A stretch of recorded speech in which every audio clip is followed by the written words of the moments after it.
د ادب او فرهنګ درنو مینوالو، لنډۍ زموږ په لرغوني هېواد کې د پښتو درنې ژبې او د ویاړلي پښتني وګړني ادب او فولکلور په ښېرازه ګلبڼ کې یوه غوره، مهمه، بېسارې، بډایه زیرمه او پانګه، تلپاتې غوړېدلې او راټوکېدونکې څانګه، معنوي او ملي شتمني، سپینې رڼې او سپېڅلې خبرې، اصیلې، قیمتي او ګرانې مرغلرې، او د ولس د زړه له احساس، درد او سوزه هغه ډک آواز او پیغام دی چې د پراخوالي، څومروالي، څرنګوالي او منځپانګې له پلوه لکه د یو لوی،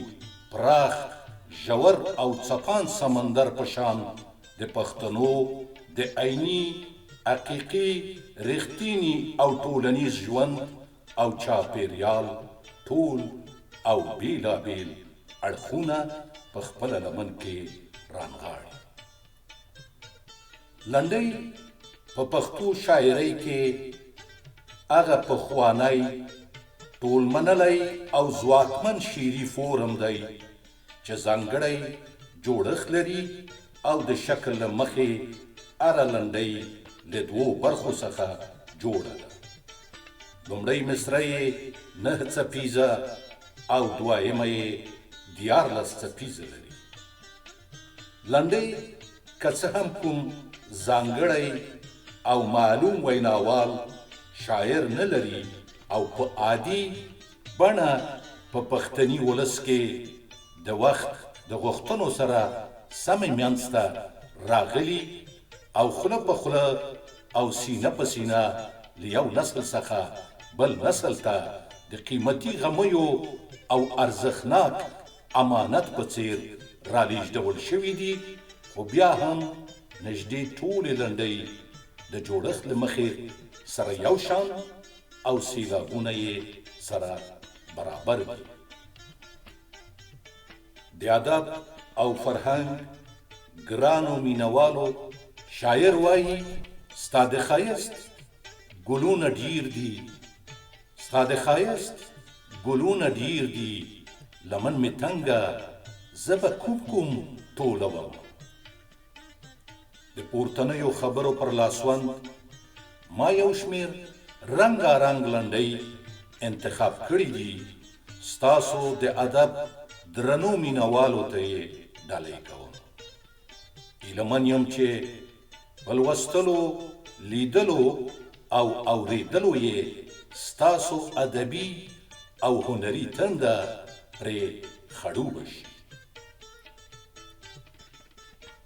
وطن زما، زه د وطن یم، وطن زما، زه د وطن یم، ما د وطن په ننګ امیش کړي جنګونه.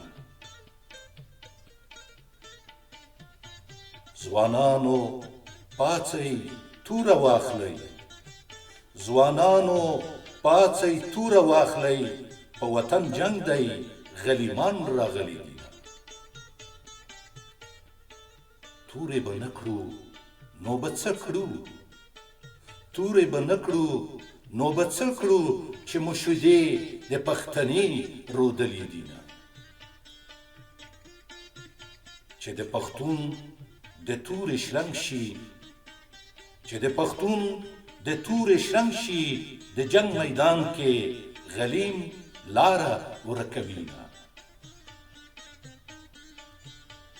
جنګونه څومره زورور دي، جنګونه څومره زورور دي، چې زړه له زړه او یار له یاره بېلوینه. ځوانانو لوست ته ځان چمتو کړئ، ځوانانو لوست ته ځان چمتو کړئ، تیاره خورېږي ټوپکیان راغلي دینه. ځوانانو وخت د جګړې نه دی، ځوانانو وخت د جګړې نه دی، وخت دی د سولې چې وطن آباد شي. آسمان په ستورو ښایسته ښکاري، آسمان په ستورو ښایسته ښکاري، لکه لیلا چې په مخ ووهي خالونه. بارانه ورو ورو پرې ورېږه، بارانه ورو ورو پرې ورېږه، وړې وړې جنکۍ غره ته تللي دینه. په غټو سترګو دې میین شوم، په غټو سترګو دې میین شوم، ځکه مې غټې غټې اوښکې په مخ ځینه. چې مازدیګر شي زړه مې ښه شي، چې مازدیګر شي زړه مې ښه شي، په ګودر جوړ شي د منګیو کتارونه. مخ یې د شنو خالونو ډک دی، مخ یې د شنو خالونو ډک دی، لکه سپوږمۍ کې چې ښایسته ښکاري داغونه. خوله مې غوښته ژبه یې راکړه، خوله مې غوښته ژبه یې راکړه، خدایه سخي نجلۍ ته ورکړې جنتونه. د خوشحالۍ یاران مې ډېر و، د خوشحالۍ یاران مې ډېر و، چې ښادي ولاړه ټولو پورته کړل لاسونه. باده پر باد مې سلام وایه، باده پر باد مې سلام وایه، پر هغه باد چې د آشنا پر لوري ځینه. یاران به ټول سره راټول وي، یاران به ټول سره راټول وي، زه په پردي وطن کې اوښکې تویوم. په غم پیدا په غم کې لوی شوم، په غم پیدا په غم کې لوی شوم، په غم مین په غم به خاورو ته ورځم.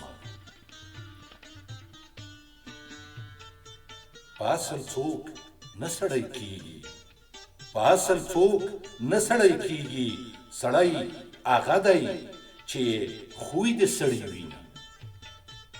د سر دښمن مې هوښیار ښه دی، د سر دښمن مې هوښیار ښه دی، زه د بې عقل په دوستي ستومانه یم.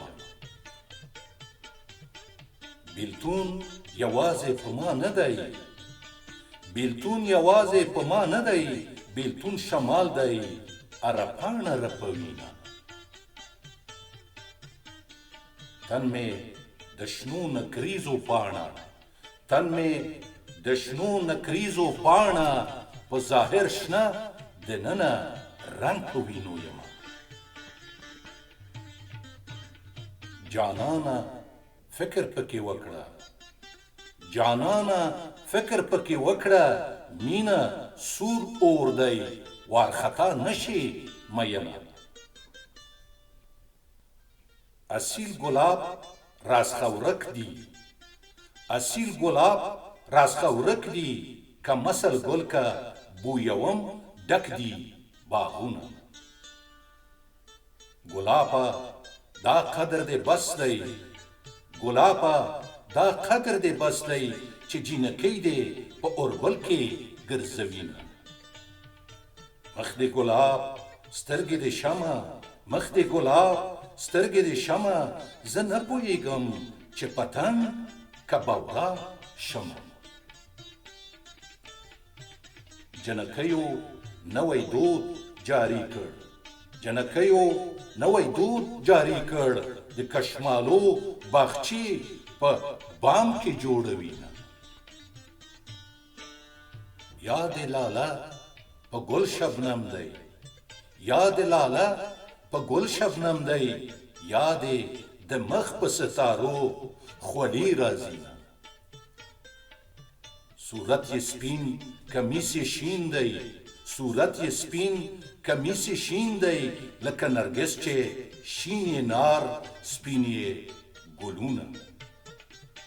وړې نجلۍ چې شونډې سرې کا، وړې نجلۍ چې شونډې سرې کا لکه د ډاګ ریدي چې وسپړي ګلونه په ډېر درنښت او مینه دا هم دویمه برخه